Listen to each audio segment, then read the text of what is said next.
Diriwayatkan oleh Imam Ahmad bin Hanbal dalam musnadnya bahwa ada seorang laki-laki yang bernama Nuaiman. Ini Nuaiman, di kehidupan Rasul sallallahu alaihi wasallam ada orang yang seperti itu gitu. Orang yang sering minum minuman keras. Rasulullah SAW marah, murka.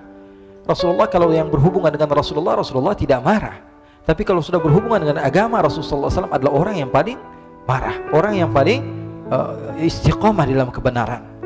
Maka Rasulullah panggil Nuaiman, apa yang kau lakukan? Dia katakan, aku minum minuman keras ya Rasulullah. Rasulullah cambuk dia. Kemudian dia bertobat kepada Allah. Kemudian ketahuan lagi minum. Kemudian dicambuk lagi oleh Rasulullah SAW, sehingga sebagian sahabat memukul dia dengan pukulan yang banyak. Sehingga apa yang berlaku? Sebagian sahabat mengatakan, la'natullahi ala Nuaiman. Semoga Allah melaknat Nuaiman. Dia mempermainkan Rasulullah. Dia bilang sudah mau taubat tapi minum lagi. Dia bilang sudah mau taubat tapi minum lagi. Maka Rasulullah SAW mengatakan, la tal'anuh fa innahu yuhibbullaha wa rasulah. Kata Rasulullah, jangan kamu laknat Nuaiman, karena dia itu cinta sama Allah, cinta sama Rasulnya. Dalam riwayat dia dicintai Allah dan dicintai oleh Rasulnya Muhammad sallallahu alaihi wasallam. Ibn Majah menceritakan bahwa Nuaiman ini pernah suatu waktu diajak oleh Sayyidina Abu Bakar pergi ke negeri Syam. Negeri Syam itu di mana? Seperti yang diceritakan tadi, antara daerah Suriah, Lebanon, Yordania, kemudian Palestina. Daerah seperti itu. Umumnya orang Quraisy pada masa itu mereka memiliki rihlah berdagang, membeli dagangan ke Syam, kemudian dijual lagi di kota Makkah. Ketika itu Rasulullah SAW didatangi Abu Bakar. Sayyidina Abu Bakar mengatakan kepada Rasulullah, ya Rasulullah, saya mau izin ya Rasulullah. Mau apa? Saya mau ajak dua sahabat kamu ini ikut berdagang ya Rasulullah. Siapa? Kata Rasul? Nuaiman. Kata Rasulullah SAW, Nuaiman kamu mau ajak? Mau ngapain? Biar seru-seruan aja ya Rasulullah. Kata Rasulullah, ya sudah, saya izinkan kamu bawa Nuaiman. Ketika itu Sayyidina Abu Bakar membawa Nuaiman sama satu sahabat namanya Suwaibid ibn Harmalah. Siapa namanya? Suwaibid ibn Harmalah. Ini sahabat Rasulullah SAW yang memiliki sifat yang berbeda-beda. Kalau Nuaiman ini aneh. Pernah Rasulullah SAW dibawain makanan banyak, dikasih Rasulullah, dikasih sahabat semua. Semuanya sudah makan, tiba-tiba si Nuaiman ini, sahabat Nabi Nuaiman mengatakan kepada Rasulullah, ya Rasulullah, ini yang penjualnya, tolong kau yang bayar ya Rasulullah. Makanan udah habis. Makanan udah habis. Rasulullah SAW bingung, saya yang bayar. Akhirnya Rasulullah katakan kepada sahabat, ayo keluarkan uang, kita patungan, kita bayar. Rasulullah aja dimainin, apalagi kita orang. Sallu ala Nabi Muhammad. Nuaiman diajak Sayyidina Abu Bakar. Kata Rasulullah SAW, benar kamu mau ajak Nuaiman? Iya ya Rasulullah. Diajaklah akhirnya. Diceritakan dalam riwayat Ibn Majah, diceritakan juga dalam Siyar A'lam An-Nubala, diceritakan juga dalam musnadnya Imam Ahmad bin Hanbal, dalam riwayat Imam Ahmad bin Hanbal. Maka diceritakan Nuaiman diajak oleh Sayyidina Abu Bakar. Sesampainya di negeri Syam, semua dibagi tugas.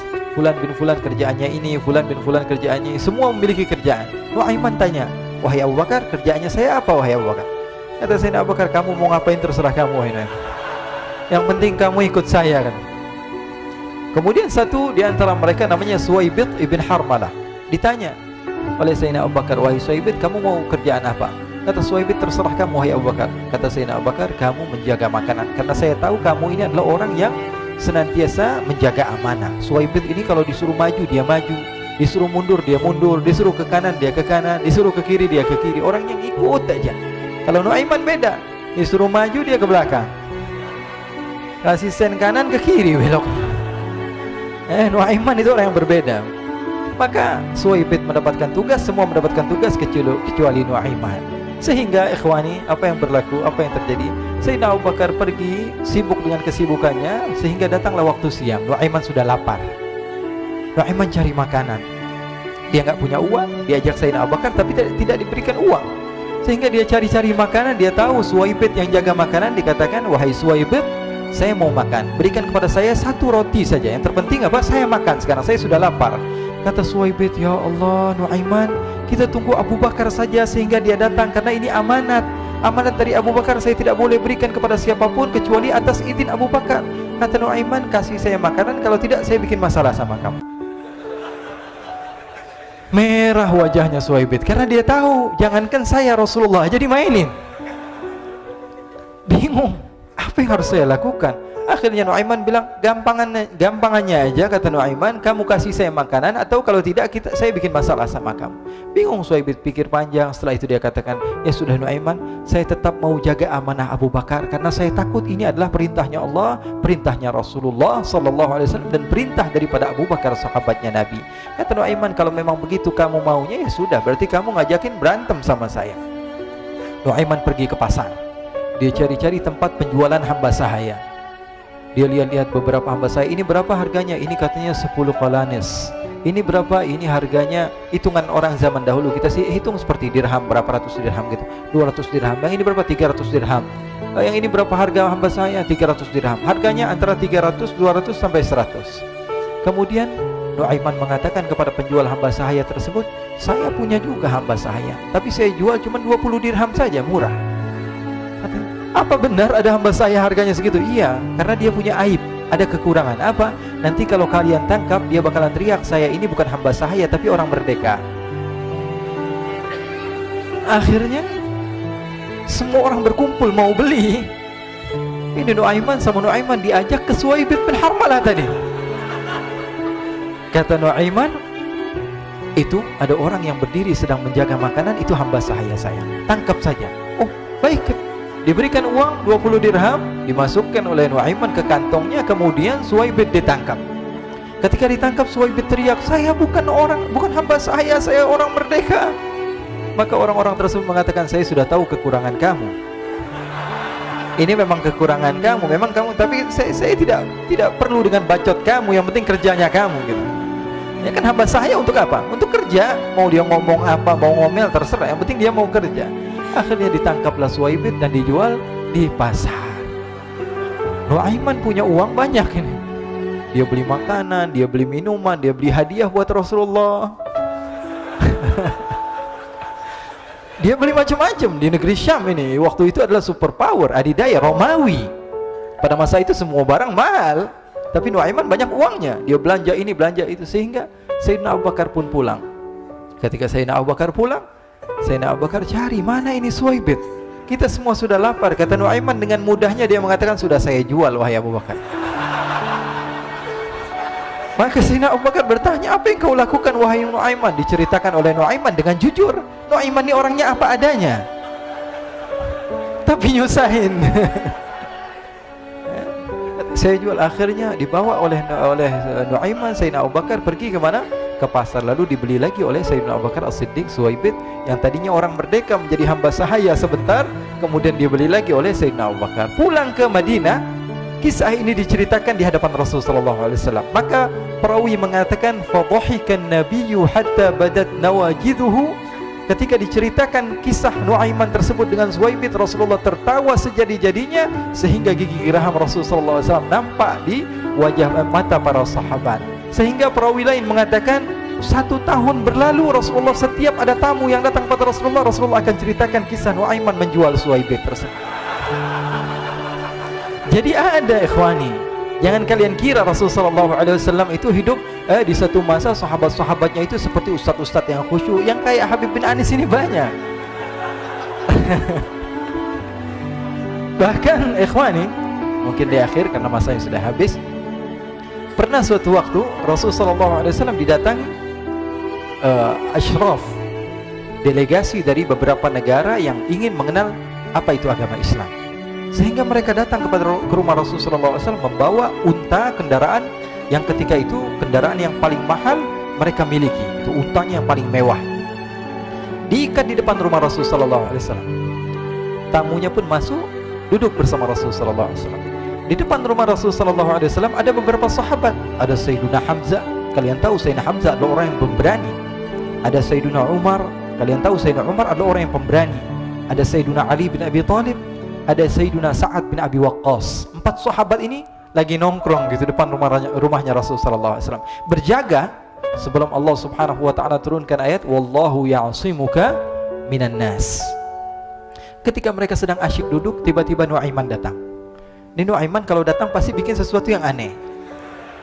Bahkan dikatakan tidaklah Rasulullah SAW dalam keadaan bersedih, kecuali Nuaiman datang Rasulullah akan tersenyum. Jadi sebagian sahabat itu senang kalau sudah Nuaiman datang, pasti Rasulullah bahagia. Tapi ketika itu Nuaiman datang, ingin duduk bareng-bareng Sayyidina Hamzah. Sayyidina Hamzah katakan kepada Nuaiman, bercanda begitu, Nuaiman, kamu lihat unta orang datang dari luar Arab ini. Lihat, kata Nuaiman, ini besar banget, ini badannya besar gitu, dagingnya pasti banyak. Iya, ini kalau kita sate enak nih ntar malam, kata Nuaiman. Kata Sayyidina Hamzah, apakah kamu berani? Kata Nuaiman, saya berani aja asal kalian gak bilang sama Rasulullah. Kata Sayyidina Hamzah, benar wahai Nuaiman, benar kan? Akhirnya Sayyidina Hamzah lupa masalah itu, cuma bercanda-bercanda saja. Sayyidina Hamzah lagi asik sama Sayyidina Umar, Sayyidina Ali. Tiba-tiba apa? Ternyata ketika dia melihat unta tersebut sudah pisah antara kepala sama badannya. Nuaiman mengatakan, wahai Hamzah, ini unta saya sudah potong, saya mau pergi sebentar. Kalau Rasulullah cari saya, tolong jangan beritahu di mana saya. Nanti kalau keadaan sudah aman, mari kita nyate bareng-bareng.